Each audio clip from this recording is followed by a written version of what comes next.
Hola muchachos, ¿qué tal? Buenos días. Aquí tienen el horario para hoy, jueves, el 30 de enero.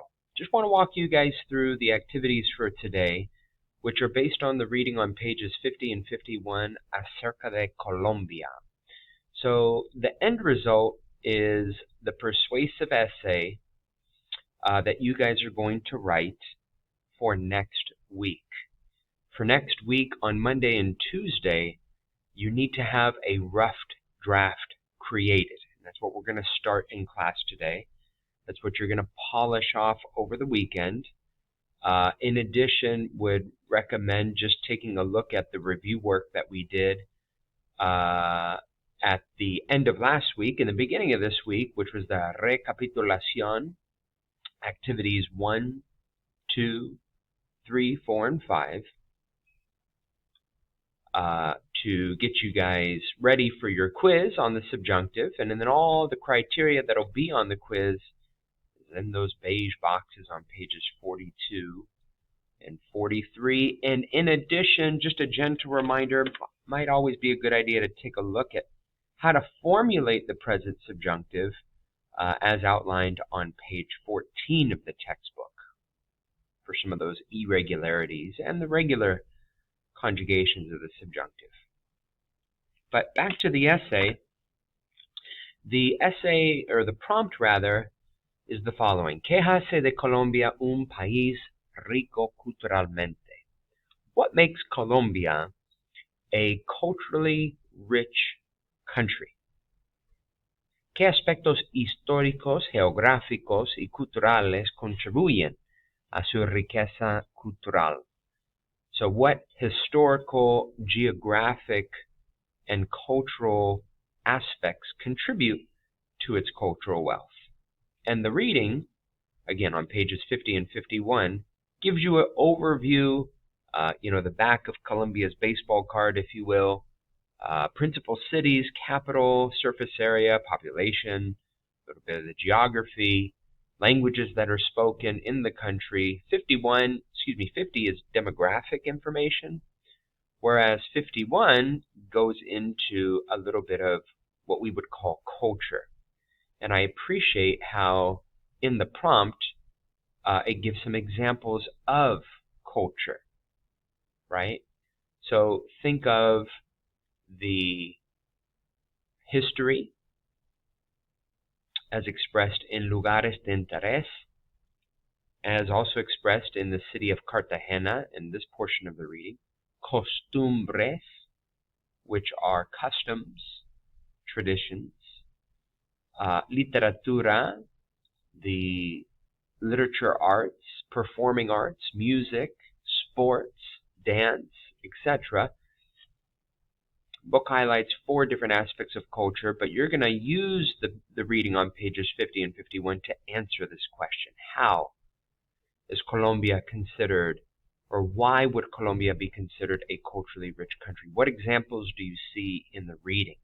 So citing evidence from the reading, you guys are going to write a response to this prompt in the form of a persuasive essay. 3 paragraphs long, as the instructions in Canvas say. Please include an introductory paragraph in which you have a thesis.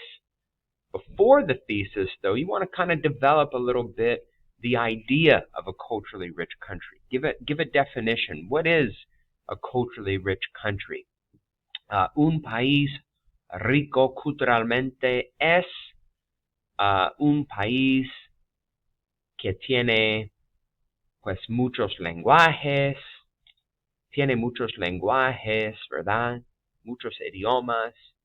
Es un país con una población diversa, con mucha gente de diferentes raíces.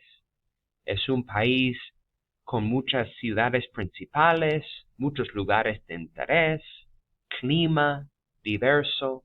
Es un país con mucha historia, historia diversa, profunda. Es un país con arte, con música, con deportes, con museos, con comida diversa. ¿Qué es tu definición personal de un país rico culturalmente. Provide your own definition of a culturally rich country. And then, as I say in the instructions for this essay, talk a little bit about the United States. Talk a little bit about the state of California. Talk a little bit about the Bay Area. What makes the Bay Area culturally rich? What makes the state of California culturally rich? What makes our country culturally rich? Or another country that you may be familiar with that you've learned about or have experience visiting. Yeah? So that's the intro. In the beginning, introduce the topic. Cultural richness. What is your own definition of that? What examples can you provide of another country, not Colombia quite yet, but another country, any country that you have experience with, and then conclude your introduction with a thesis. And the thesis is going to respond to this prompt. Colombia es un país rico culturalmente. ¿Por qué? Porque hay muchos lugares de interés. Hay muchas cosas para conocer en cuanto de su historia y tiene una influencia muy profunda en la literatura, en la literatura latinoamericana, ¿cierto? Del mundo hispanohablante. Porque hay muchas costumbres diferentes influidos por grupos indígenas y también por los españoles, ¿cierto? So whatever information you want to pull, you're going to pick two primary reasons that you, based on the reading, feel that Colombia is a culturally diverse, a culturally rich country. That's your thesis. Choose two primary reasons or aspects, if you will, whether they're historical or geographic or whatever aspect of culture, and then you're going to unpack those two reasons in your other two paragraphs. Paragraph 2 would be dedicated to the first reason that you establish in your thesis. Be sure to provide at least 3 pieces of concrete detail, aka evidence, from the reading, pages 50 or 51. And it would be a good idea, as the prompt says, to use some expressions of emotion as you introduce those pieces of information. Very similar to what we did for activity 3 in the review. You're going to pull your concrete detail, more or less verbatim from the reading, but you're going to change the way that it's presented by using these expressions of emotion, mainly it would be certainty, I guess, certainty or emotion.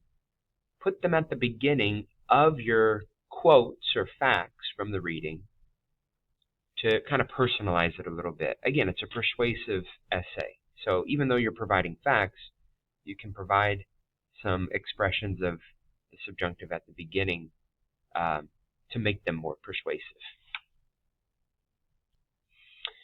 And so what I would recommend is doing the aprendiste, que aprendiste activity 1 first. Use these questions to kind of pull that concrete detail, and then the answers to these questions essentially can serve as your concrete detail. And before your answers to these questions, once you've established those, again, like page 43, activity 3, pull some expressions of emotion, some expressions of certainty, whatever expressions you feel are most relevant or applicable, and then utilize the subjunctive or not the subjunctive in the case of uncertainty to really personalize those facts as you include them in your essay. So again, paragraph 2, dedicated to reason 1 from your thesis. Include at least 3 pieces of concrete detail. Include expressions of emotion and conjunctions to provide your opinions, to support your argument, such as the examples provided here. And then do the same thing for paragraph 3. Paragraph 3, the final paragraph, is going to be dedicated to your second reason. and then a little bit, or maybe the last 2 to 3 sentences of that paragraph to summarize and present your conclusion, which of course is a reintroduction or a restating of the thesis that you did in your introduction. Overall, should be about 12 sentences long. Should have that structure that I just outlined. Doesn't need to be perfect. I expect I'm going to grade it the same way as I graded the dialogue, the oral dialogue you did last week, and then also the email that you did the week prior. Looking for mistakes. Would appreciate mistakes. Does not need to be perfect. But if I see examples of just Google translated sentences, copy paste, I'm not taking it. I'm giving it a 0, and I'm going to assign you to work with an AP Spanish language and culture student during homework help to perfect it to get a 70%. Don't go that route. Go the route that many of you have been going to date. You've been doing a terrific job. And again, in the rubric, it allows for mistakes just as long as those mistakes don't impede comprehensibility. Do your best with it. Have a rough draft. Work on it today. Have it ready to share for peer review next class. And I look forward to working on it with you next week. Have a wonderful weekend, muchachos. Que tengan un buen fin de.